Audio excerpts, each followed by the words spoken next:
Bonjour à tous et bienvenue pour un C'est mercredi, que lisez-vous?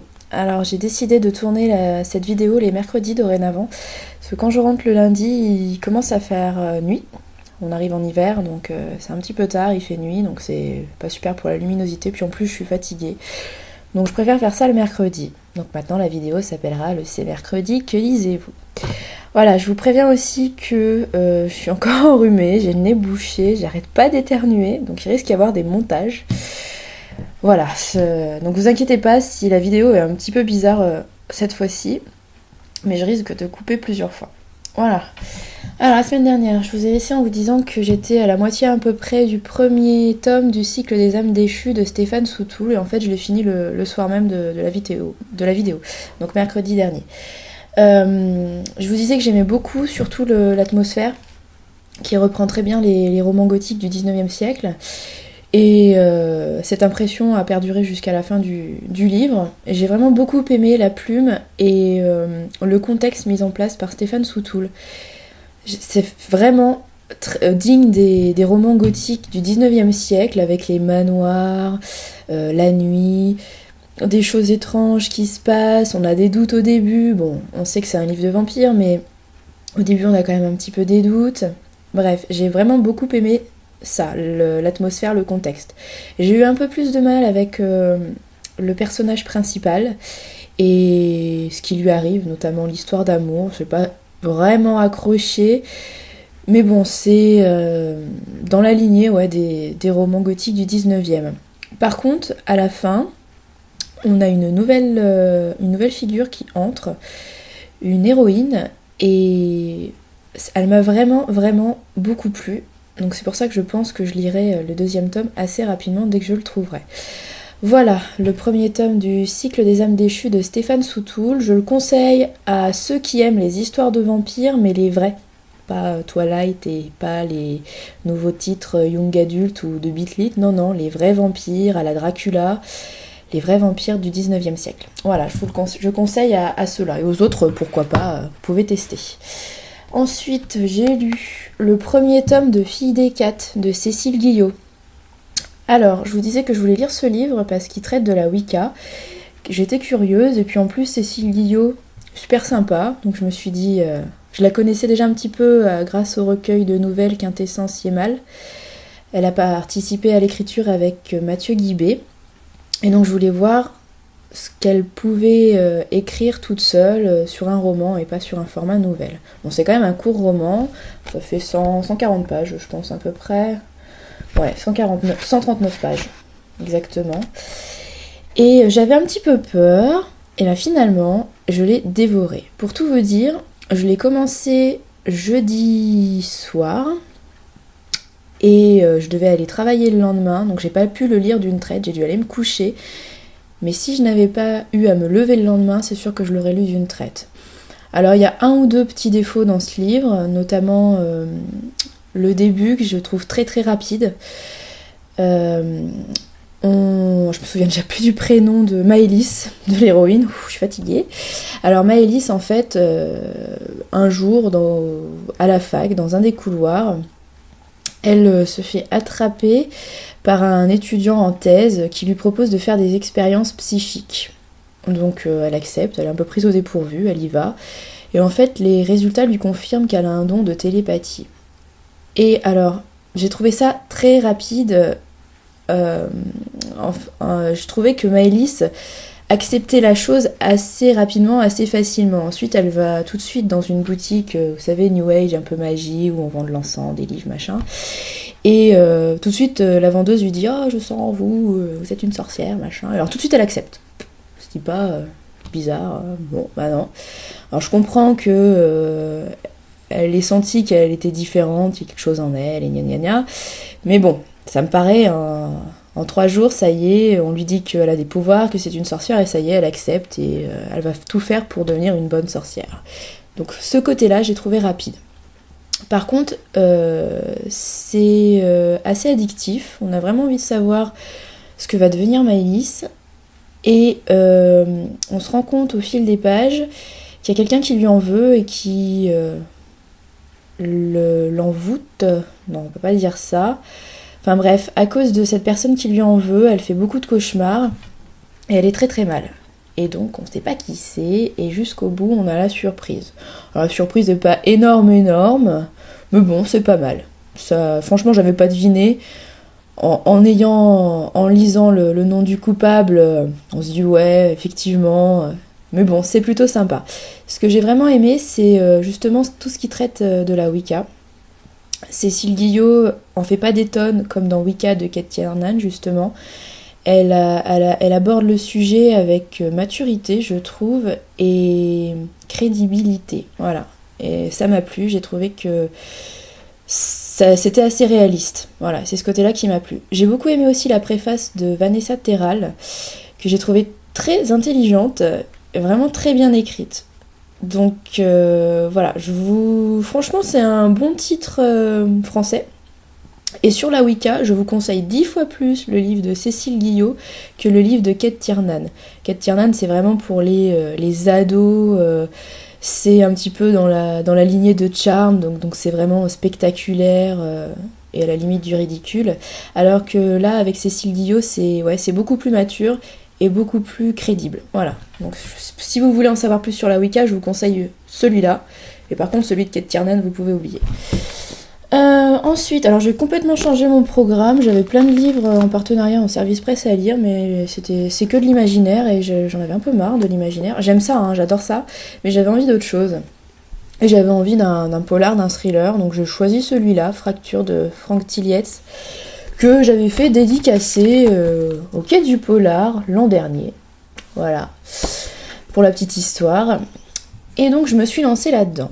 Alors les 50 premières pages, je me disais oula, qu'est-ce que c'est compliqué tous ces personnages. On se doute qu'ils sont tous liés par quelque chose, mais j'arrivais pas à comprendre qui était qui, j'étais complètement perdue. Et en fait au bout d'un moment on a un déclic et ça marche super bien. Alors je dis pas que c'est le meilleur polar thriller, ils l'ont classé dans thriller, ouais. Le meilleur thriller que j'ai jamais lu. Mais par contre, niveau rythme et suspense, ça marche vraiment super bien. Une fois qu'on est lancé, je pense que je l'ai lu en 2 jours, il fait 400 et quelques pages. Une fois les 80 premières pages passées, vous pouvez plus lâcher. Et il fait 440 pages exactement. Voilà. Alors je veux pas trop vous en dire parce que je veux pas vous spoiler.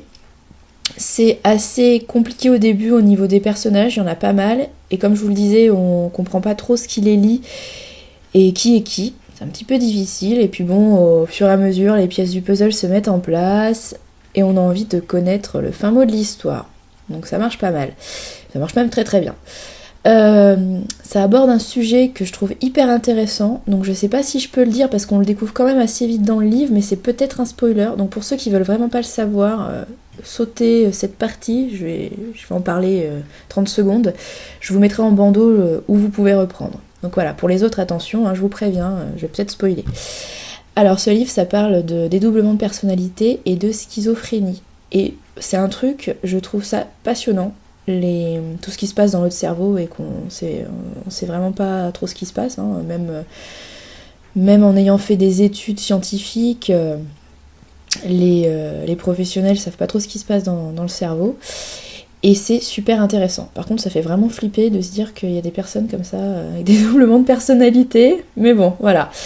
Donc on sent que Tillietz a passé pas mal de temps avec des professionnels, des psychiatres, des psychologues, dans des hôpitaux, justement pour se renseigner sur cette schizophrénie et le dédoublement de personnalité, et ça se ressent vraiment dans le livre. On a un côté assez scientifique, mais scientifique abordable. C'est pas non plus des termes, des descriptions interminables et super compliquées, non, tout le monde peut lire ça, sans avoir fait d'études scientifiques poussées, tout le monde peut comprendre ça. Voilà, donc ce thriller, ça marche vraiment bien. Par contre, il faut s'accrocher au début. Je vous le dis, c'est un petit peu dur de comprendre qui est qui et de mettre tout le contexte et tous les personnages en place au début, c'est un petit peu difficile. Alors, j'ai commencé hier, me semble-t-il, le premier tome d'Insaisissable de Tahereh Mafi, je sais pas si ça se dit comme ça. Bon. Ah ouais, alors j'ai commencé hier, j'ai lu les 50 premières pages, je me disais oh là là, c'est bizarre, où est-ce qu'on va? J'ai continué, arrivé à la page 100, je me disais toujours c'est bizarre, je sais pas du tout où on va, l'héroïne me plaît bof, pas des masses, je sais pas trop dans quel monde on est, un peu dystopique, mais bof. Et là j'ai continué un petit peu, j'en suis à la page 100, je vous dis ça tout de suite, 186, et je commence à apprécier un peu plus. Mais je trouve quand même ça un peu longué quand même de devoir attendre 180. Bon, me revoilà, première crise d'éternuement aiguë pendant le tournage de cette vidéo. J'espère que ça sera la seule et unique, donc j'espère que le montage sera facile à faire. Alors, je vous disais que j'ai commencé Insaisissable, que le début me paraissait vraiment très bizarre, j'arrivais pas à rentrer là-dedans, et enfin, au bout de la 180e page à peu près, je commence à apprécier la lecture. Donc je trouve ça un petit peu long quand même d'attendre 180 pages pour être vraiment prise dans la lecture.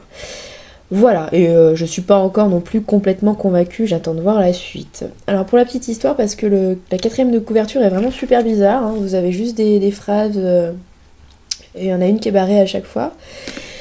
Donc je vais vous faire un petit résumé. C'est l'histoire de Juliette qui est enfermée depuis 264 jours dans une cellule. Alors au début on sait vraiment pas pourquoi. Elle est enfermée et en fait depuis 264 jours elle a parlé à personne, elle a touché personne et elle est enfermée, voilà. Donc elle mange environ une fois par jour. Une fois par jour la porte s'ouvre pour qu'elle puisse aller aux toilettes et se doucher. Et c'est tout ce qu'on sait au départ. Et un autre détenu vient la rejoindre, un garçon, et c'est le début, c'est le début de cette histoire. Donc je peux pas vous en dire beaucoup plus.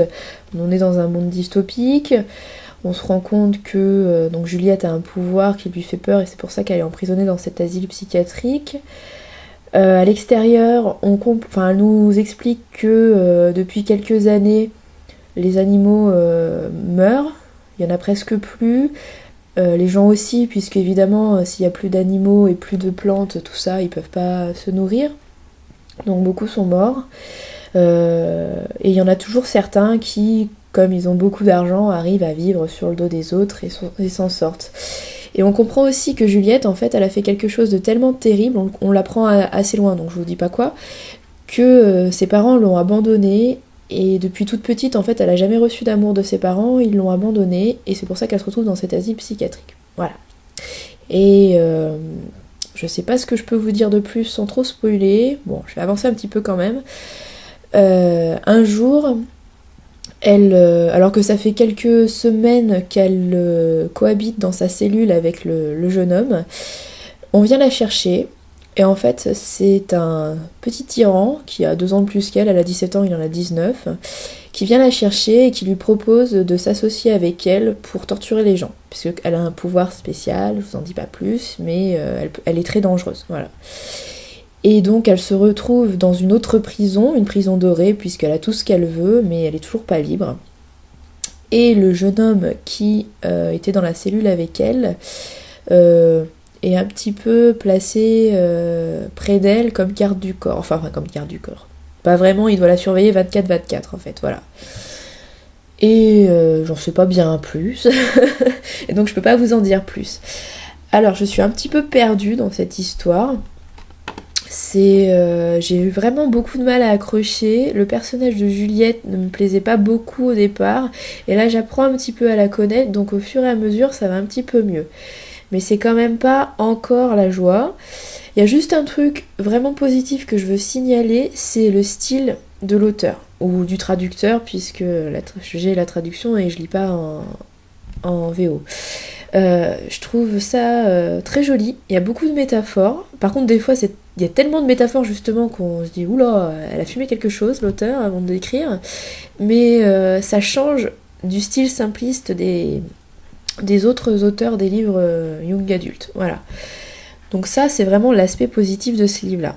Côté intrigue, j'attends de l'avoir fini, parce que pour le moment, je vous dis, je suis pas convaincue, je suis pas embarquée dans l'histoire, je lis, mais je veux dire, là, je vais continuer un petit peu après avoir tourné cette vidéo, mais je suis pas pressée de retourner à mon livre pour connaître la suite, quoi. Je lis sans déplaisir, Mais je le lis pas non plus comme le Tiliette juste avant, où vraiment, dès que j'avais 3 minutes, il fallait que j'avance de 10 pages pour savoir ce qui allait se passer, quoi. Là, non, pas du tout.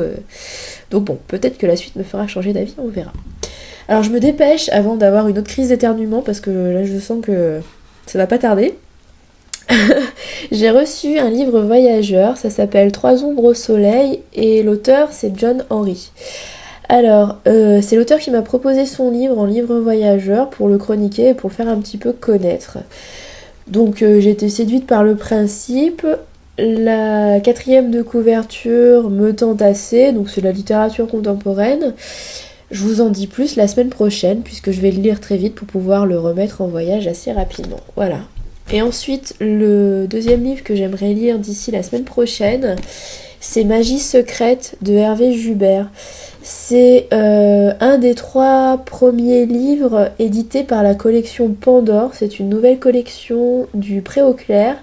Et ces 3 premiers titres sortiront début ou fin novembre. Non, le 8 novembre, je pense. Voilà. Donc j'ai changé un petit peu mes priorités de lecture parce que, bon, bah, vous voyez, j'ai reçu d'autres livres la semaine dernière. Et des livres plus prioritaires que ceux que j'avais prévu de lire la dernière fois. Mais ceux que je vous ai présentés la dernière fois, comme par exemple le John Connolly, il est toujours en lecture prioritaire, mais moins prioritaire, mais je le lirai quand même dans les jours, dans les semaines à venir. Voilà, je vais arrêter là parce que je sens que je vais éternuer, donc je vais arrêter les montages.